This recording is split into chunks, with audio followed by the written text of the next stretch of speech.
هاوڵاتیانی هەرێمی کوردستان لە چاوەڕوانی هەنگاوەکانی داهاتووی پرۆژەی خزمەتن کە لەلایەن جێگری سەرۆکی حکوومەت هەرێمی کوردستان ڕاگەیەندرا. ئەو پرۆژەیە پێداچوونەوە بە تەواوی ئەو خزمەتانە دەکات کە لەلایەن حکوومەتەوە پێشکەشی هاوڵاتیان دەکرێت.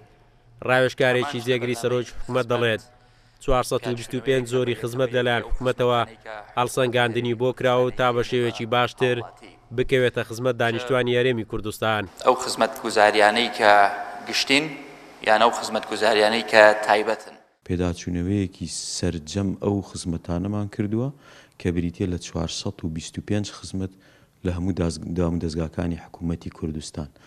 پرۆژەکە بە بڕیاری 132 ئەنجومەنی وەزیران دەستی پێ کردووە. ئێمە بەڕای ئێمە ئەمە پرۆژە نییە، ئەمە بەرنامەیە، بەرنامەی پێداچوونەوەیە.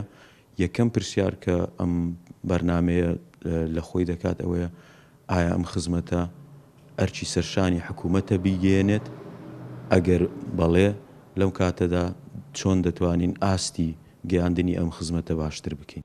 پرۆژەی خزمەت بۆ دوو ئاست دابەشکراوە. ئەوانیش پێکاتون لە پێشکەشکردنی خزمەت گوزاریە سەرەتاییەکان و پێشکەشکردنی خزمەت لە ڕێگەی کەرتی تایبەت. شارەزایان بە ئومێدەوە دەڕوانەوە پرۆژەیە بۆ ئەوەی ڕۆتین و گەندەڵی و کەم تەرخەمی لە دامەزراوەکان کەم بکاتەوە.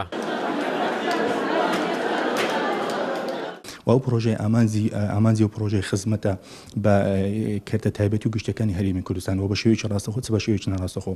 ئەنی ئەو بۆ نمونە تۆ نووسراوێک دەبێت وەزارەت یان خۆ لە شوێنێک لە دام و دەستگاکانی حکوومەت نووسراوێک تەسلیم دەکەی، پێویست ناکە تۆ ژوور بە ژوور لە دوێ بگەڕی، پێویست ناکە تۆ هەموو قۆناغەکانی نووسراوەکە بە خۆت بەدەستی خۆت بێ، بەڵکو ئەو قۆناغەکانی نووسراوەتەین لە ماڵەکەی خۆت لە ڕێگەی سایتی وەزارەتەکان لە ڕێگەی سایت دام و دەستگاکانەوە سەیریکە بزانین لە چ قۆناغەکە. پرۆژەی خزمەت بەرنامەیەکی درێژخایانی بەردەوامە بۆی ڕەخنەوت تێبینیەکانی هاوڵاتیان لەو خزمەتانەی کە حکوومەت پێشکەشیان دەکات.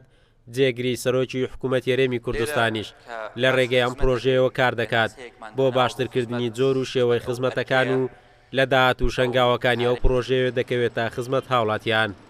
قارەمەند جەوهەر، کورسات نیوز، هەولێر.